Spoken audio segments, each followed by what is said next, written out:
This is Going Beyond Testing. I'm Mark Alyn. We are talking with the CEO of NJ Labs, Sandra Lee. And we're going to talk about what I think is one of the biggest opportunities in the supplement industry right now, and that's CBD.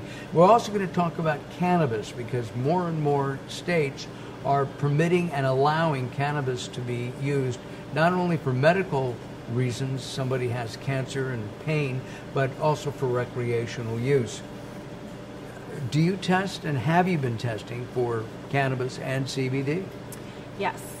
Many years ago, maybe about 6 years ago, I saw a need for this industry, and I had worked with another company to put together a protocol, right? A proposal of how we're doing it, what we're going to do, and submit it to the DEA and FDA. And I had applied for a DEA license to handle marijuana before it was descheduled, or before many states allowed it. I think there are, what, right? 45 states now, 43? I'm not 100% sure. Yes. It keeps changing. But before hemp, the Farm Bill went into effect and hemp became decriminalized or descheduled, and now it's federally legal, we saw a need for the testing, because cannabis is the family name, and under cannabis is hemp plant and the marijuana plant. And they're both really good for leaching heavy metals out of the soil, right? It makes the soil a little bit healthier. But there's many things that can be used for both of them. Marijuana is still a controlled substance by the DEA at a federal level. So if you have a DEA license, we can work with you, and that's what we have been doing for the last 6 years. But hemp-derived products, which is very well known for CBD, as a cannabinoid, CBD is the biggest one. There's other minor cannabinoids, CBG, CBN, that's becoming more and more prominent in this industry. So what we did was we actually started to develop methods and validate them, because what we found out is not many people know how to test for it, and there's no standardization across the board. So we applied what we know with the FDA and how we get inspected and what we do for the pharmaceutical clients, and applied it to this industry. So we've been doing it for some time, and we're familiar with the challenges it comes with, because a lot of people talk about, hey, you can do this, you can do that, and we do this, but how do you even get there? And we had this need for talking about the challenges that we face. We need to take a moment here and talk about the opportunity of CBD in particular. Mm-hmm. I believe, and I think you do too, CBD is just in its infancy as an industry, yes, as a separate industry from supplementation, yeah, right? I think it's going to grow with the aging and graying of America.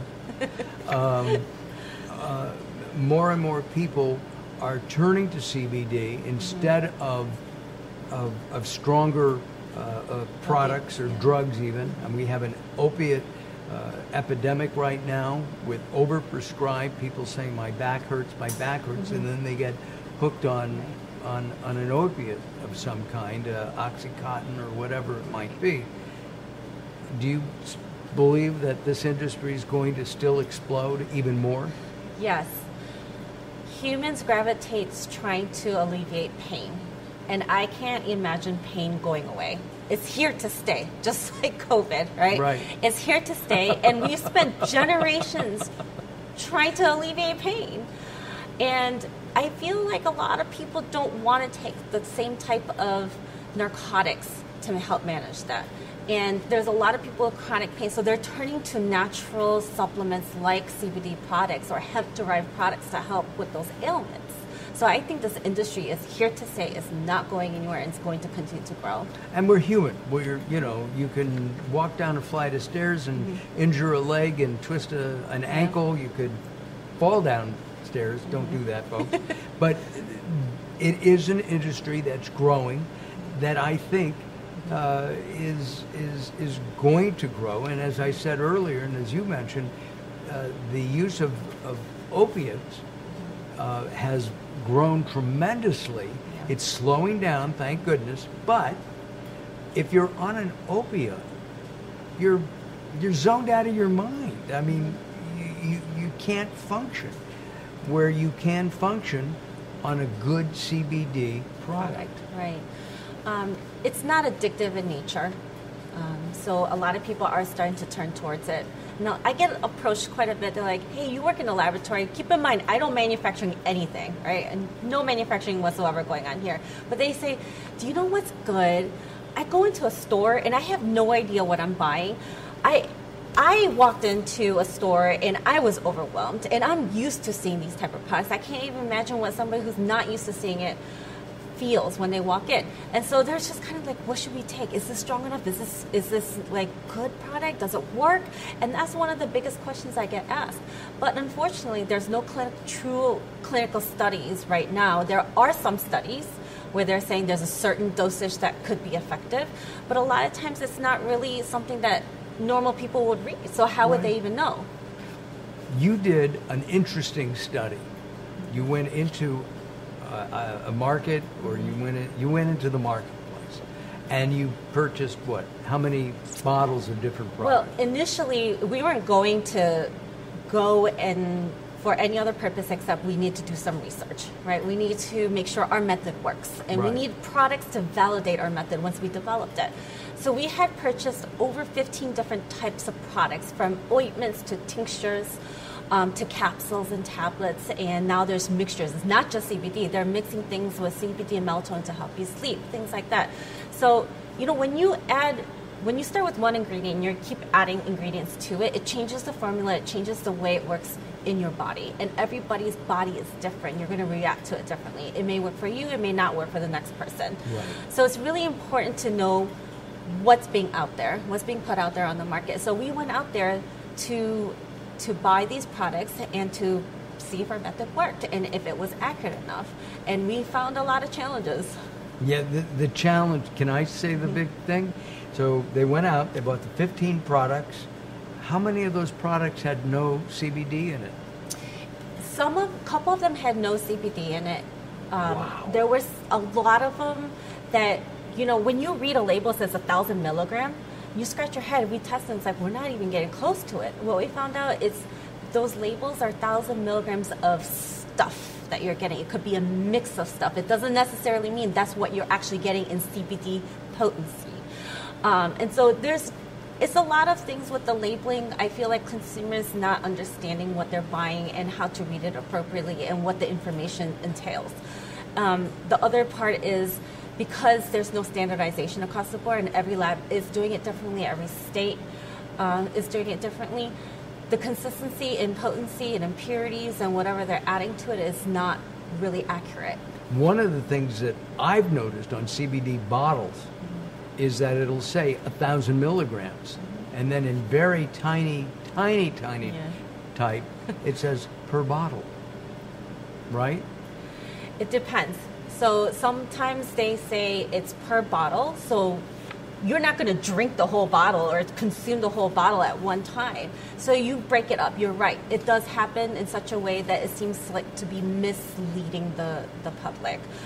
So it's really important to be able to read the labels properly, and I think it's one of those things where it's not what we actually do at the lab, but it's just sharing the knowledge that we have with consumers, because we want to make sure people are taking the right stuff for themselves, right. that it's appropriate for their body type and what their ailment is. Well, as we've said several times, and we're going to do a whole segment on this in the future, is that we're all consumers. We all, many of us have pain, anxiety, and all the other things that CBD supposedly can help with, and we need to know what's in that bottle.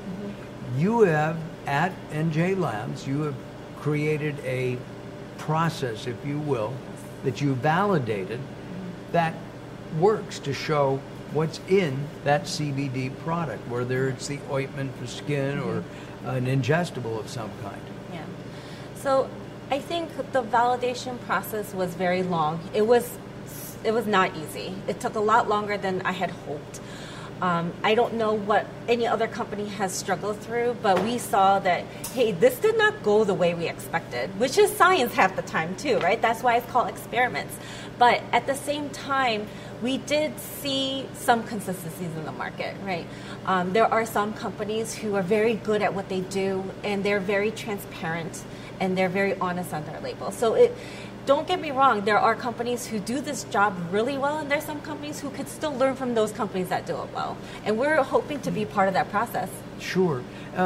Do you think that some people don't know what's in their own product? I mean, they're told by maybe their manufacturer, I'm putting 100 milligrams of CBD in each capsule, but even the manufacturer may think they are. Right. So entrepreneurs who have great ideas about creating a product, right? They hire a CMO. They understand the business, the marketing, the branding. They may not have the expertise for manufacturing and testing and what the science is behind formulation, right? So they trust their team. But at the same time, they need to have that communication. They need to understand, hey, look, here are the regulations. Do you meet these? And if you do, can you show me how you meet them? Right? It's really important. And the manufacturers trust the laboratories, but again, it's a partnership. Manufacturers need to ask questions. Every role in this, from seed to shelf process, there's always somebody who can help guide you. There's always people with expertise, and it's about working together and being integrated as a team. But they are still responsible for knowing, even if they don't. And you have to know. The best way of knowing is by having constant testing and understanding the validation process for your product. Right. So you don't injure somebody doesn't get sick, Right. Somebody doesn't have any benefit and they return the product, or a federal agency comes after you because it's not. And that's not fun. And that's not fun. Sandra, thank you very much today. I'm Mark Alyn, and we invite you to visit NJ Labs, and you can do so by going to our website, which is on the screen right now. Visit the website and then actually come out, take a look, tour the facility. You're going to enjoy the people. They're really terrific. And more so than that, you'll understand how NJ Labs can help you and your product line. I'm Mark Alyn for Going Beyond Testing. We'll see you next time.